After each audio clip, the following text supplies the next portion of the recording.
I can give you 1,000. The cast are insane. The action is fierce. It's got Michelle Yeoh, who is, I mean, you already know that, but she's just incredible. It's set 1,000 years before The Witcher. It explores part of the lore of The Witcher that hasn't been explored before. There are monsters like we've never seen before. It has the first kiss between two men in the show. The costumes are divine.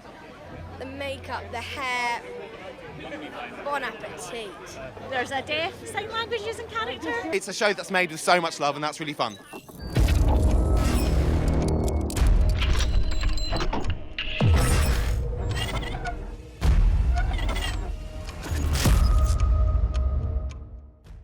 So here we go. The Netflix's The Witcher Blood Origin is officially released. And in case you were wondering why you should watch this show, in case you were curious, especially after Henry Cavill exited the main series and considering this is a prequel to the main series set 1,000 years before the actual Witcher show, in case you were wondering why you should watch it, I basically displayed the reasons why you should watch it in the beginning of this video, and we're going to go over it. So, of course, one of the reasons you should watch it is diversity.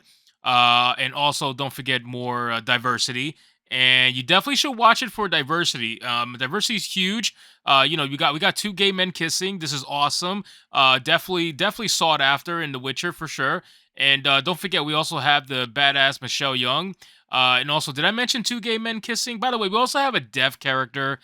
Because for diversity, and we also have a dwarven character for diversity. I mean, it's very diverse, guys, and that's why you should watch The Witcher Blood Origin. But we're gonna obviously, guys. I mean, listen, this is stuff that we have come to expect from Hollywood. This is stuff that we have come to expect from every major studio as they continue to pander to certain people to try to push in their ideologies to try to make themselves seem more interesting to vast different amounts of people, when in actuality they're pretty much alienating their entire fan base just to seek out a couple of random people here and there. Now, I did manage to watch the first episode, unfortunately, I have to say, of The Witcher Blood Origin. I did not actually want to watch this show, but I was convinced by Dragon Slayer commentaries to watch the show because they are doing some terrible things with the show. And I will do a separate video on the actual first episode, second episode, etc., in future videos, so stay tuned for that. But in today's article, we're going to go over from Bounding into Comics, where they basically talk about Netflix's promotion of the show, which is the video that you guys saw initially in the beginning of this video,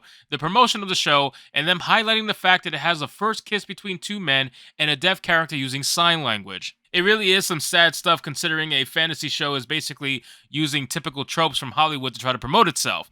So it says Netflix promotes The Witcher Blood Origin by virtue signaling its featuring of the first kiss between two men in the show and a deaf character using sign language. Guys, if you enjoy my content, a lot of you guys have found me recently, hit that like button. I would greatly appreciate it to help my videos grow. So it says, ever a surefire sign that a given production will fail to live up to even the barest of audience quality expectations, Netflix has taken to promoting The Witcher Blood Origin prequel series on the fact that it checks a number of superficial boxes rather than on merits of its story and writing. A one-off miniseries taking place 1,200 years before the events of Geralt's adventures in the core The Witcher series, Blood Origin sets out to tell the story of the conjunction of the Seers, a cataclysmic event which resulted in the series setting being seeded with both extra-normal creatures and the concept of magic. Notably, though, Netflix's core The Witcher show serves as an adaptation, in the loosest sense of the word, of Andrzej Sapkowski's original novel series of the same. Blood Origin features a completely original story written by Netflix's production team under the supervision of showrunner Declan DeBarra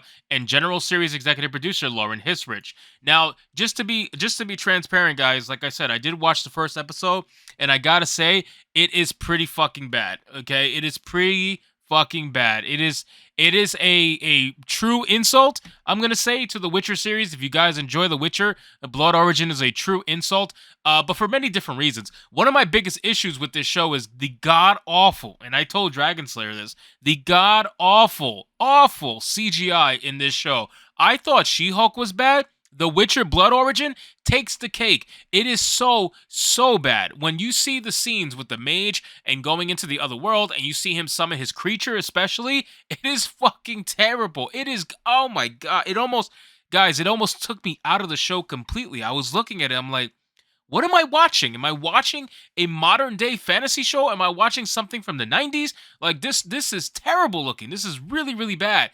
And it's sad because obviously The Witcher is a very gritty show. It's a very gruesome show, and they definitely started off that way. They start off with an entire war and whatnot, and they kind of give you into the backstory. So I was feeling that, and I appreciate the gruesomeness of the Witcher series, but overall, the CGI just completely takes you out of it. Not to mention the costumes are terrible. Everybody looks so bland and generic. Nothing really stands out. It just doesn't look interesting. Even the mage doesn't look interesting at all. So it says, unfortunately for Netflix, albeit unsurprisingly, their attempt to rewrite Sapkowski's lore quite literally in some instances, as seen in their introducing of original characters Ili and Ciri's first recorded ancestor, seems to have wildly missed the mark, not just with dedicated The Witcher fans, but with the mainstream media in general. Now, with this Blood Origin series, they are completely rewriting the history of the story. They are retelling it the way they want to. So this is not this whole like canonical bullshit. Of course, is anybody surprised that this is going to be the ancestor of Ciri? Is anybody surprised in the slightest? I'm not surprised in the slightest. I saw this coming a mile away. Anytime they have a female black character, she is almost always going to be the center highlight of the story. And of course, Sophia Brown as Ili or whatever she's pronounced as, is going to be the highlight of this story. So it says, prior to the series' general release on Christmas Day, mainstream media critics who had received early access to the series near universally found themselves disappointed with Blood Origin's quality, with many ultimately writing it off as a pale imitation of the core series. Now, it's funny that anytime you see the critics and the audience agree on something, whether negative or positive, you gotta know that it's probably true. And if we look up the reviews for Blood Origin, it is bad. Let me pull it up for you guys. This show right now, as of filming this video, is at a 38% critic score and an 8% audience score. This show is so terrible. Oh my god, is it terrible. And the thing is, a lot of these critics are truly destroying the show, and they can't even come out and say, oh look, the fans are review bombing the show, because the critics are also giving it a bad review. So what are you gonna say? They never say the critics review bomb. Isn't that interesting? The critics are destroying the show, and they're never going to say it's being review bombed. But if the critic score was 98% and the audience score was 8%, then what would they say? They would say that the audience was review bombing. So I have to ask them, is the critics review bombing this show? Please answer that question, because I would love to know that, Netflix. But I thought that was just hilarious to see the absolute destruction of the show on Rotten Tomatoes and on other platforms as well. Oh, look, they actually talk about it in this article, but this is not updated. This is the real updated score, just so you guys are aware. It says this sentiment was so widespread that, as per a December 22nd review of the scores by Bounding Into Comics, the series was left with a roughly 37% rotten rating on review aggregator Rotten Tomatoes going into its premiere. Ostensibly taking note of the fact that the ship had started sinking even before it had left port, Netflix attempted to entice audiences into watching the series with Hollywood's current favorite tactic to drum up easy attention and sympathy points by virtue signaling. Taken to the official Witcher Netflix Twitter account on Christmas Eve, the streaming giant attempted to drum up interest in Blood Origin by sharing a brief clip wherein the prequel's cast gave 10 reasons why you should watch their upcoming series. Now, I showed this video in the beginning. I showed that little clip in the beginning of this video, so that's the clip that they're talking about, this one right here, and it is absolutely stupid. There is no reason why you should listen to a single word that anyone in this fucking video says regarding whether or not you should watch this show. Just don't watch it, okay? Obviously, we're gonna have YouTubers reviewing it and hate watching it for you. Don't watch it. Don't give them a click. It's not worth it. So it says, taking the lead, actor Nathaniel Curtis gives the first reason as the cast are insane. Wow. That's a great reason. Should we even continue? The action is fierce, offers actress Minnie Driver as the second. Well, that fierce action, by the way, I broke down this fight scene. Terrible.